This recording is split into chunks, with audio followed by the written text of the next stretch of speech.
Hello everyone, I am Supriya, second year MBBS student AIIMS Patna. और ये पूरी वीडियो 2026 एस्पिरेंट्स के लिए रहने वाली है। और इस पूरी वीडियो में बताऊंगी कि आपको क्या क्या करना चाहिए और क्या क्या मैंने फॉलो किया और कौन कौन सी बुक्स मैंने प्रीफर की, क्वेश्चंस कहाँ से किए, मॉक टेस्ट कहाँ से दिए और पूरे थ्रू आउट दी मैंने ड्रॉप ईयर में भी क्या मतलब शेड्यूल था मेरा, और फिर 11th-12th में मैंने क्या किया, कहाँ से पढ़ा, सब कुछ बताऊँगी मैं। तो वीडियो एंड तक देखना, हेल्पफुल होगी। तो जैसे कि रिसेंटली अभी मैंने जितने भी वीडियोस बनाए हैं तो वो 2025 एस्पिरेंट्स के लिए था, क्योंकि नीट के जो 4 महीने रह गए हैं तो उसमें पढ़ने की स्ट्रैटेजी बिल्कुल अलग होती है। पर आप लॉन्ग रन के लिए पढ़ रहे हो, लाइक आपके 2026 एस्पिरेंट हो, तो उसके लिए कोई और स्ट्रैटेजी होगी। जैसे कि बात करते हैं, मैंने पहले वीडियो में ये बताया कि प्रीवियस ईयर क्वेश्चन की इंपॉर्टेंस, एनसीईआरटी क्वेश्चन की इंपॉर्टेंस और मॉक टेस्ट की इंपॉर्टेंट। लेकिन अभी आपको 2026 में एग्जाम देना है तो सिर्फ आप प्रीवियस ईयर पर मत फोकस करो, आप एक्स्ट्रा क्वेश्चन भी करो। जैसे कि प्रीवियस ईयर भी साथ साथ के वो चैप्टर्स के साथ दो, लेकिन और एक्स्ट्रा क्वेश्चन भी प्रैक्टिस करने हैं। और एक और चीज़, अभी तुम लाइक जब पहली बार जब प्रीवियस ईयर क्वेश्चंस कर रहे हो तो बस हाँ, चैप्टर पढ़ते पढ़ते, टॉपिक पढ़ते पढ़ते तुरंत प्रीवियस ईयर कर लेना। लेकिन जब तुम दूसरी बार फिजिक्स का चैप्टर्स रिवाइज कर रहे हो तो प्लीज़ पहले नोट्स पढ़ के फिर मत क्वेश्चंस बनाना, डायरेक्ट पहले क्वेश्चंस पे आ जाना। क्वेश्चंस पे डायरेक्ट आकर के तुम बना रहे हो ना, तो जिस क्वेश्चन में तुम फंस रहे हो ना, वही क्वेश्चन तुमको हमेशा फंसने वाले हो तुम उसमें। तो उसको तुम जा करके नोट्स में फिर से पढ़ो, तो ऐसे तुम्हारा ना मतलब मेंटली भी तुम उस क्वेश्चन को बहुत अच्छे से सोच पाओगे और कंसेप्ट भी लगा पाओगे कि हाँ इसको इस तरीके सॉल्व करना है। क्योंकि नीट में सारे चैप्टर्स का तुम्हें करना है, तो तुम सबका नोट्स पढ़ के ऐसे क्वेश्चंस नहीं सॉल्व कर सकते हो। तो तुम क्या करो, सबसे पहले कि क्वेश्चंस पे स्विच कर जाओ। सेकंड टाइम करो तो डायरेक्ट क्वेश्चन पे स्विच कर जाओ। वहाँ पे कुछ दिक्कत आती है, हाँ अगर कॉन्सेप्ट नहीं स्ट्रॉन्ग है, लगता है कि बिल्कुल वीक है चैप्टर, तो दोबारा से नोट्स पढ़ो। लेकिन अगर लगता है कि हाँ एटलीस्ट एक बार अच्छे से किया है, तो दूसरी बार जब करो तो डायरेक्ट क्वेश्चंस करो, और जो भी मिस्टेक होता है वहाँ पे फिर वो जा करके फिर से वो एनालिसिस करो कि यहाँ पे मैंने गलती की है, तो इसमें ये फॉर्मूला लग रहा था, और वो करो। ठीक है, तो ऐसे तुम मॉड्यूल्स का क्वेश्चन सॉल्व कर लो। अब बात आती है प्रीवियस ईयर कैसे सॉल्व करते हैं। लाइक पहली बार सॉल्व किया तो हाँ, नोट्स के पढ़ते पढ़ते फ्लो में बन जाता है।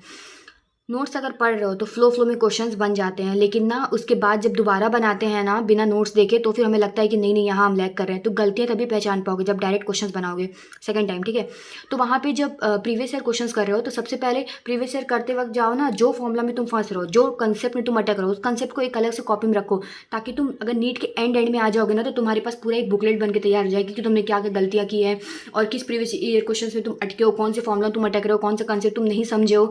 और रटने की कोशिश मत करो अभी इनिशियली, तो तुम 11th क्लास में हो तो तुम रटने की कोशिश मत करो। जैसे कि मैं कहाँ से प्रैक्टिस करती थी कि जो मेरे पास एलन के मैं इंस्टीट्यूट ज्वाइन किया था, तो उसके जो मॉड्यूल्स थे, तो उसके जो फिजिक्स के क्वेश्चन था, उसी को मैं मल्टीपल टाइम्स करती थी। तो आप भी जिस भी इंस्टीट्यूट को ज्वाइन कर रहे हो उसके मॉड्यूल्स को आप मल्टीपल टाइम्स करो, रेदर देन इधर उधर भटक रहे हो। और कोई भी ऐसी बड़ी बड़ी बुक्स मत उठाना, क्योंकि तुम एंड तक उसको मल्टीपल टाइम रिवाइज नहीं कर सकते हो। ठीक है, तो जो भी लिमिटेड क्वेश्चन रहते हैं उसको बार बार रिवाइज करो। अलग अलग बुक सॉल्व किए थे, पर उसका कंक्लूजन यही निकला था कि मेरे स्कोर नहीं इंक्रीज करते थे। तो अगर स्कोर इंक्रीज करना है तो जो भी मॉड्यूल्स फॉलो कर रहे हो उसको बार बार करो। ठीक है, फिजिक्स में हो तो फिजिक्स में सिर्फ और सिर्फ एनसीईआरटी नहीं पढ़ना, प्रीवियस ईयर सिर्फ नहीं करना, और भी चीज़ें करने की बहुत ज़्यादा ज़रूरी है, क्योंकि तभी तुम अच्छा स्कोर कर सकते हो फिजिक्स में। रटने की कोशिश मत करो, मेनली क्वेश्चन पे फोकस करो और कंसेप्ट पे फोकस करो। तो जो मैंने बताया है कि प्रीवियस ईयर क्वेश्चन तुमको सेकंड बार में कैसे करना है, कि पूरा बुकलेट बनाना है, तो वो तुम करना। और यार देखो, तुमको एंड तक 2-3 ऐसे बुकलेट बना लेनी है जो तुमको नीट के 2-3 दिन पहले रिवाइज करना है, और वो मस्ट है रिवीजन करना, क्योंकि उसमें तुम सारे चैप्टर्स को इंक्लूड किए हुए हो। छोटे छोटे पॉइंट जो तुम भूल रहे थे तो वो तुम्हारे लिए बहुत बेनिफिशियल रहेगा।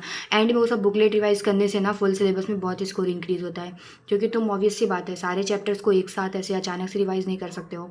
तो रटने की कोशिश मत करो। अगर 11th में हो तो कोशिश करो कंसेप्ट समझें, क्योंकि तुम लॉन्ग रन के लिए तभी चीज़ों को याद रख पाओगे जब तुम कंसेप्ट जान रहे हो। और जो मैंने प्रीवियस ईयर क्वेश्चंस के लिए स्ट्रैटेजी बताई है कि अलग से जो फॉर्मूला शीट तैयार करो वो करो।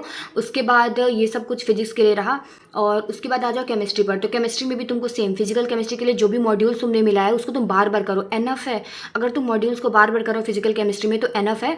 और जो प्रीवियस ईयर क्वेश्चन है वो भी बहुत ज़्यादा ज़रूरी है, तो उसको भी तुम मल्टीपल टाइम्स करो। और फिर मैंने वही चीज़ जो बताई कि सेकंड टाइम में कर रहे हो तो डायरेक्ट तुम क्वेश्चंस पे आ जाओ। उसके बाद अगर जो भी दिक्कत होती है फिर जा करके नोट्स खोल के पढ़ो, ऐसे तुम ना ज़्यादा याद कर पाओगे। और तुम ऐसे फ्लो में अगर तुम चैप्टर पढ़ करके क्वेश्चन बनाए तो फ्लो में सारे क्वेश्चन बना लोगे। लेकिन जब तुम तुरंत तुम क्वेश्चन लेकर के बैठ जाते हो ना सेकंड टाइम में, तो तुम्हें लगेगा कि अच्छा हाँ यहाँ गलती हो रही है, तो फिर दोबारा तुम नोट्स खोल के देखोगे ना तो उससे ज़्यादा कंसेप्ट स्ट्रॉन्ग होगा। और थर्ड थिंग इज़ दैट कि बात करते हैं ऑर्गेनिक केमिस्ट्री की। ऑर्गेनिक केमिस्ट्री में तुम एनसीईआरटी में जितने भी रिएक्शंस लिखे हुए हैं पहले तो तुम वीडियोस वगैरह देखो, क्योंकि तुमको M effect, H effect, I effect जो भी जितनी भी चीज़ें हैं ऑर्गेनिक के जो क्वेश्चन सॉल्विंग पार्ट है उसको तुम देख लो।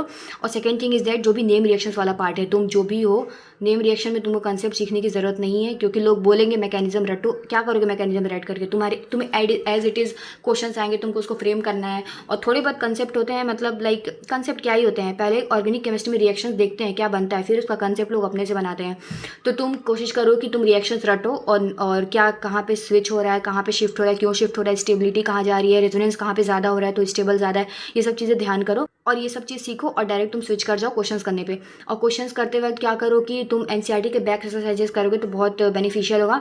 और तुम अगर ऑर्गेनिक के नोट्स बनाना चाहते हो तो तुम खुद से नोट्स बनाओ, जैसे कि एनसीईआरटी के जो भी तुम लाइन में जो भी ऑर्गेनिक रिएक्शंस तुम पढ़ रहे हो वो रिएक्शंस को एक पूरे बुकलेट पे लिखते जाओ। उसके बाद coming to the inorganic chemistry में अगेन एनसीईआरटी पे स्विच कर जाओ, पूरा एनसीईआरटी पढ़ो।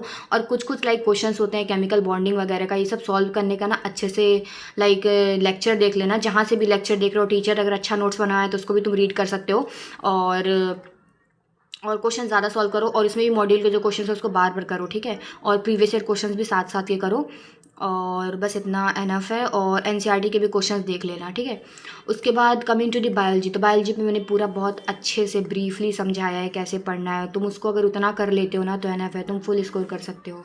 और कुछ चीज़ें ध्यान रखनी होती है, जैसे बायो में तुमको 2 दिन पहले भी बहुत अच्छे से रिविज़न करके जाना होता है, क्योंकि तुमको देखो अगर तुम पूरा सिलेबस कंप्लीट कर लियो बायो का, फिर भी एंड में ना वो तुम्हारे 1-2 क्वेश्चन जो नेगेटिव होंगे ना वो कभी कभी ना ऐसे बहुत ऐसे सिली मिस्टेक्स हो जाएंगे, तुम्हें पता नहीं चलेगा। और वो सिली मिस्टेक्स कम कर सकते हो अगर नीट के 2 दिन पहले पूरा किताब एक बार तुम आँख से देख लेते हो तो मिस्टेक नहीं होगा वो, ठीक है।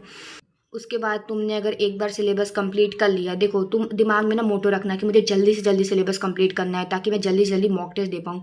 तो दिमाग में ये रखना कि जैसे भी पढ़ रहे हैं ना तो एक शेड्यूल बनाना, लिखना कि ये चैप्टर मुझे इतने दिन में ख़त्म कर लेना है, फिजिक्स इतने दिन में ख़त्म कर लेना है, ज़रूर बनाना, ताकि तुम ना ऐसे रफली तैयार कर लो कि हाँ इतने महीने पहले मैं नीट का सिलेबस कंप्लीट कर लूँगा। और बहुत ज़्यादा ज़रूरी है तुम्हें नीट का सिलेबस पूरा 3-4 महीने पहले ख़त्म करना है, क्योंकि तुम्हें मॉक टेस्ट देने हैं और प्रीवियस ईयर क्वेश्चंस भी सॉल्व करने हैं। तो तुम एक बार अगर नीट का सिलेबस पूरा खत्म कर लेते हो ना तो दोबारा रिवीजन के लिए ना तुम पूरा मॉड्यूल नहीं पढ़ो, पूरा नोट्स नहीं पढ़ो, तुम डायरेक्ट प्रीवियस ईयर क्वेश्चंस करो। प्रीवियस ईयर क्वेश्चंस में अब जो तुम्हारा फॉर्मूला और जो क्वेश्चन गलत हो रहा है ना तो उसमें जो भी कंसेप्ट यूज हो रहा है ना उसको एक जगह लिखो, वो बहुत बेनिफिट होने वाले हैं, क्योंकि तुमको नीट के 1-2 दिन पहले यही सब रिवीजन करके जाना है, ठीक है। और ऐसे करो। और बायोलॉजी में देखो प्रीवियस ईयर क्वेश्चन ज़्यादा इंपॉर्टेंट नहीं है, इधर के 5-6 साल के कर लो, क्योंकि अभी एजर्शन रीजन ज़्यादा देने लगा है ये लोग, तो ये सब पे ध्यान देना। और बायोलॉजी में तुम एनसीईआरटी फिंगर टिप्स के क्वेश्चन सॉल्व कर सकते हो, क्योंकि वो मेजरली एनसीईआरटी बेस्ड रहता है। तुमको ना पता चल जाएगा किस लाइन से किस तरह के क्वेश्चन बन सकते हैं।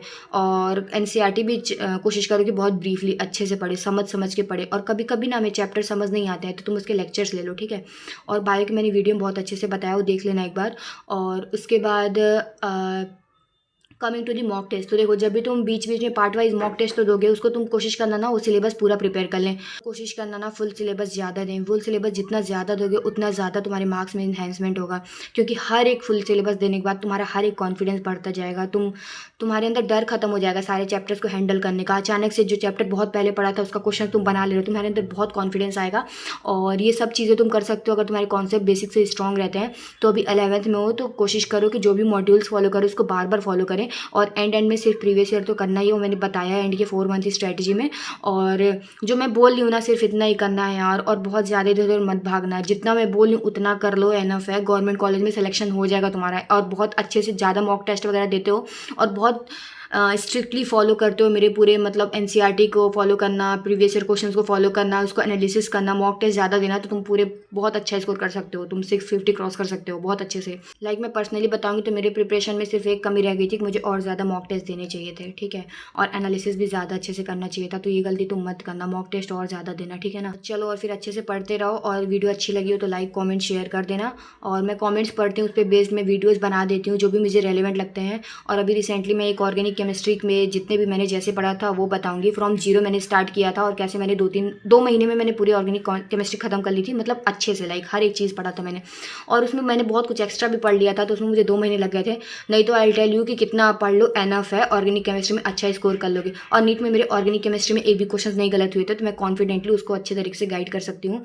तो ठीक है, ये सब चीज़ें थी। और ठीक है, अच्छे से पढ़ते रहो और ज़्यादा टाइम दो पढ़ाई को, ठीक है। All the best.